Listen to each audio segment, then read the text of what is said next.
Probably a lot of you know the story of the two salesmen who went down to Africa in the 1900s. They were sent down to find if there was any opportunity for selling shoes. And they wrote telegrams back to Manchester. And one of them wrote, "Situation hopeless, stop, they don't wear shoes." And the other one wrote, "Glorious opportunity, they don't have any shoes yet." Now, there's a similar situation in the classical music world, because there are some people who think that classical music is dying, and there are some of us who think you ain't seen nothing yet. And rather than go into statistics and trends and tell you about all the orchestras that are closing and the record companies that are folding, I thought we should do an experiment tonight. An experiment. Actually, it's not really an experiment because I know the outcome. But it's like an experiment. Now, before we start, I need to do two things. One is I want to remind you of what a 7-year-old child sounds like when he plays the piano. Maybe you have this child at home. He sounds something like this.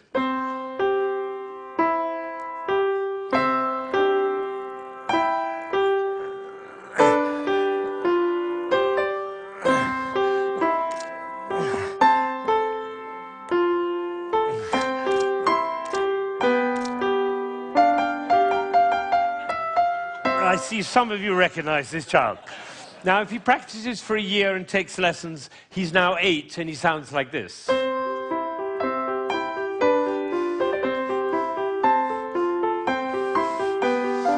then he practices for another year and takes lessons, now he's 9.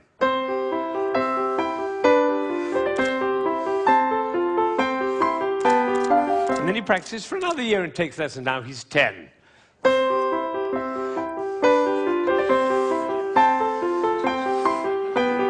At that point, they usually give up.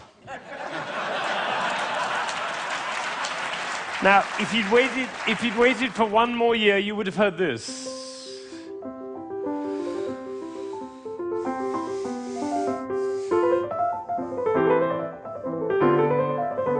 Now, what happened was not maybe what you thought, which was he suddenly became passionate, engaged, involved, got a new teacher, he hit puberty, or whatever it is. What actually happened was the impulses were reduced. You see, the first time he was playing with an impulse on every note.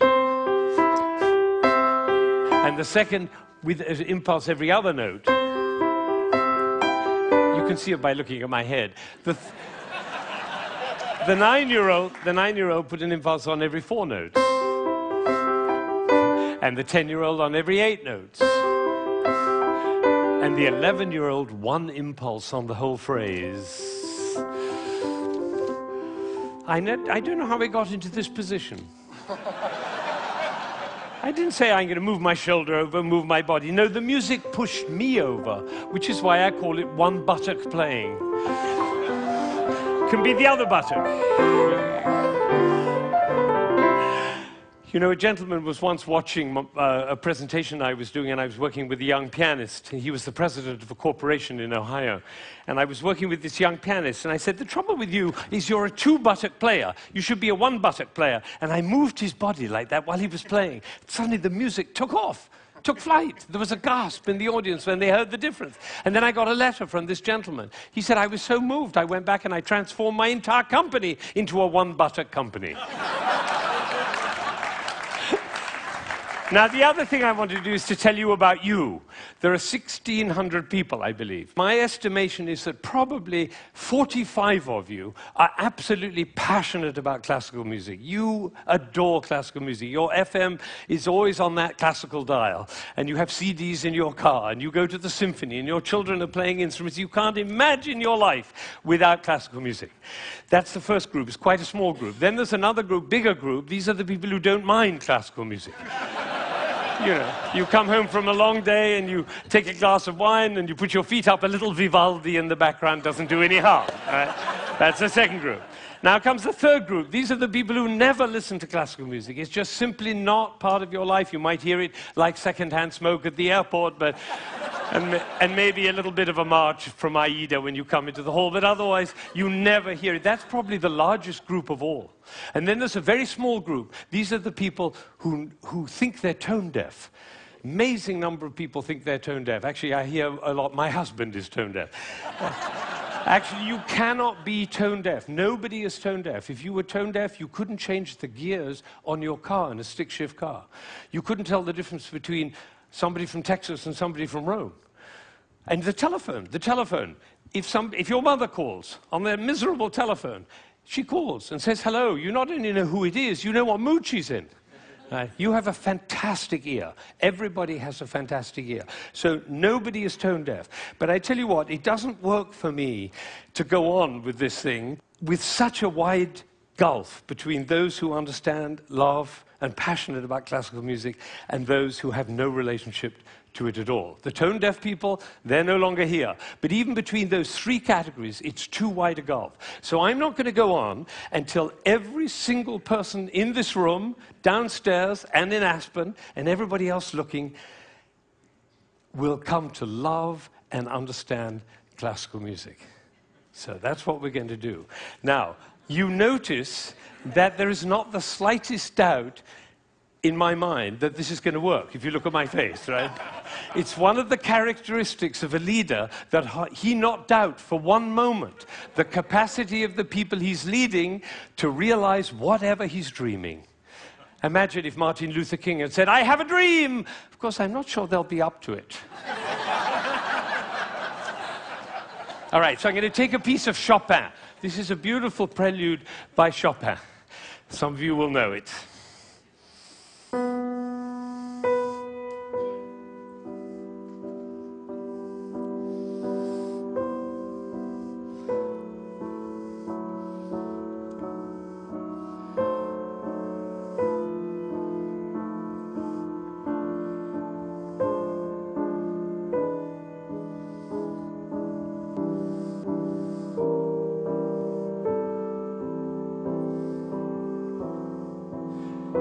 I think probably happened in this room. When I started, you thought, how beautiful that sounds.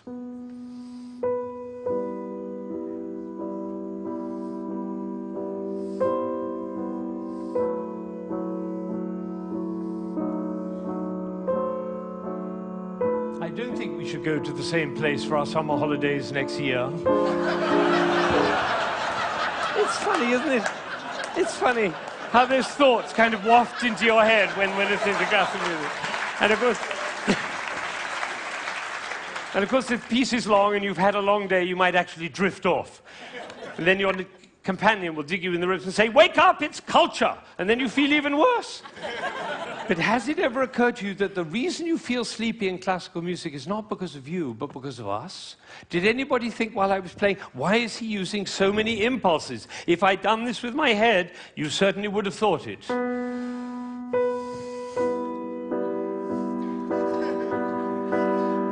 And for the rest of your life, every time you hear classical music, you'll always be able to know if you hear those impulses.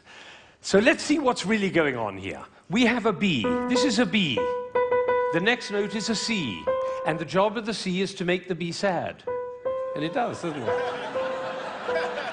Composers know that. If they want sad music, they just play those two notes.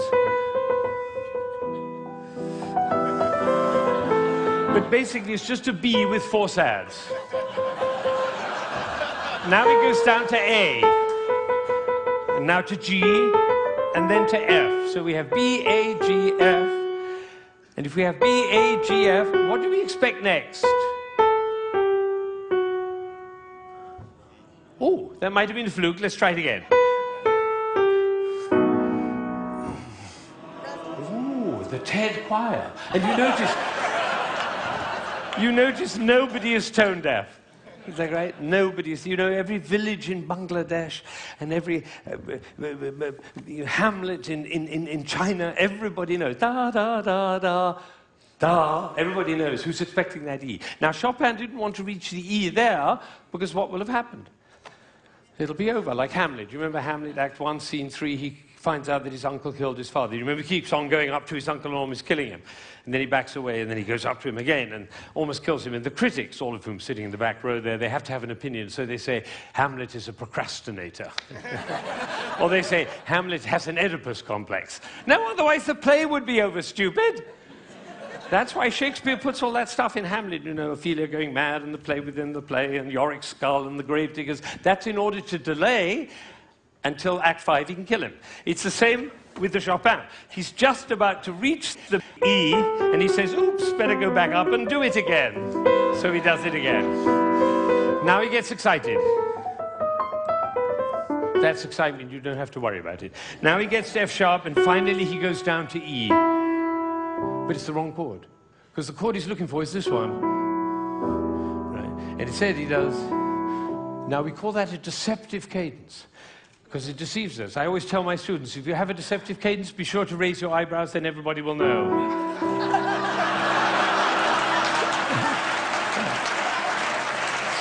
All right. So he gets to E, but it's the wrong chord. Now he tries E again.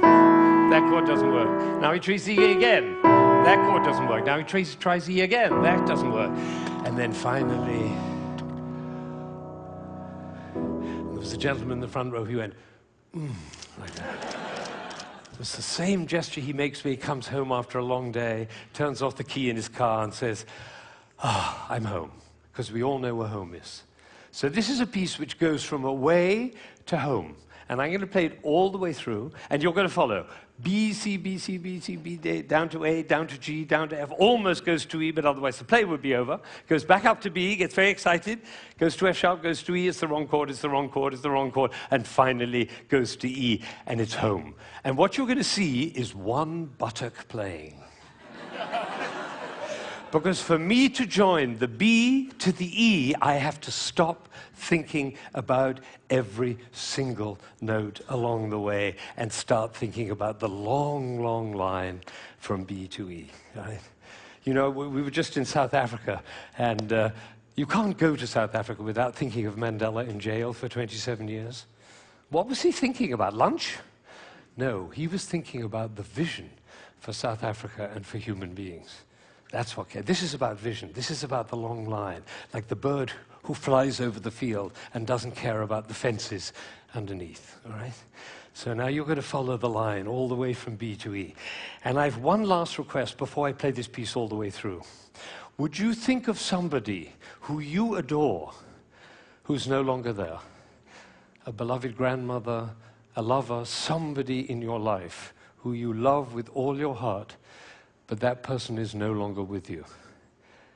Bring that person into your mind, and at the same time, follow the line all the way from B to E, and you'll hear everything that Chopin had to say.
Now, you may be wondering, you may be wondering, why I'm clapping. Well, I did this at a school in Boston with about 70 seventh graders, 12-year-olds. And I did exactly what I did with you, and I told them and explained them the whole thing. And at the end, they went crazy, clapping. They were clapping, I was clapping, they were clapping. Finally, I said, why am I clapping? And one of these little kids said, because we were listening. Think of it, 1,600 people, busy people, involved in all sorts of different things, listening, understanding, and being moved by a piece by Chopin. Now, that is something. Now, am I sure that every single person followed that, understood it, was moved by it? Of course I can't be sure, but I tell you what happened to me. I was in Ireland during the Troubles 10 years ago, and I was working with some Catholic and Protestant kids on conflict resolution, and I did this with them. Risky thing to do, because they were street kids. And one of them came to me the next morning, and he said, you know, I've never listened to classical music in my life, but when you played that shopping piece, he said, my brother was shot last year, and I didn't cry for him. But last night, when you played that piece, he was the one I was thinking about. And I felt the tears streaming down my face, and you know, it felt really good to cry for my brother. So I made up my mind at that moment that classical music is for everybody. Everybody. Now, how would you walk? Because you know my profession, the music profession, doesn't see it that way. They say 3% of the population likes classical music. If only we could move it to 4%, our problems would be over. I say, how would you walk? How would you talk? How would you be if you thought 3% of the population likes classical music? If only we could move it to 4%. How would you walk? How would you talk? How would you be if you thought everybody loves classical music? They just haven't found out about it yet. See, these are totally different worlds. Now, I had an amazing experience. I was 45 years old. I'd been conducting for 20 years, and I suddenly had a realization. The conductor of an orchestra doesn't make a sound. My picture appears on the front of the CD. But the conductor doesn't make a sound. He depends for his power on his ability to make other people powerful. And that changed everything for me. It was totally life-changing. People in my orchestra came up to me and said, Ben, what happened? That's what happened. I realized my job was to awaken possibility in other people. And of course, I wanted to know whether I was doing that. And you know how you find out? You look at their eyes.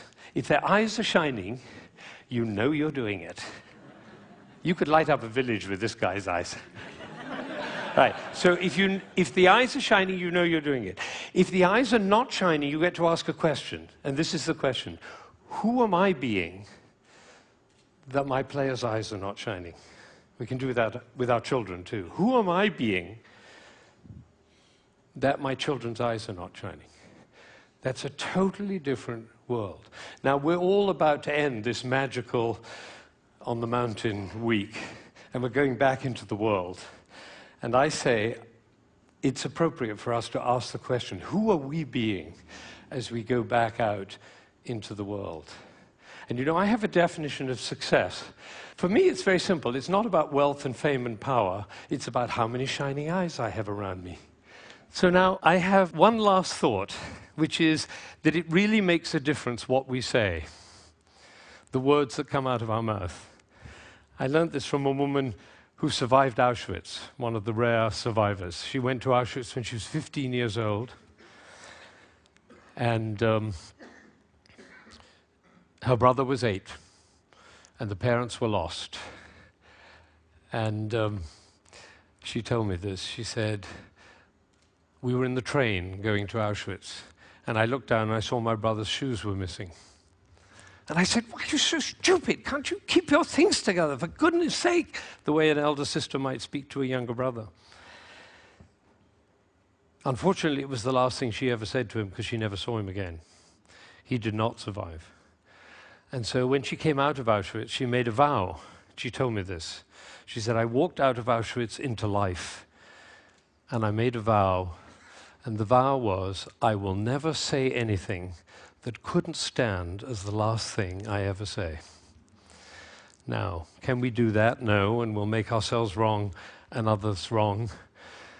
But it is a possibility to live into. Thank you.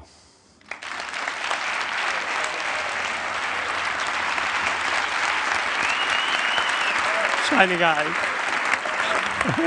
Shining eyes.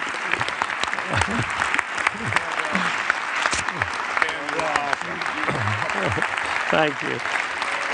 Thank you.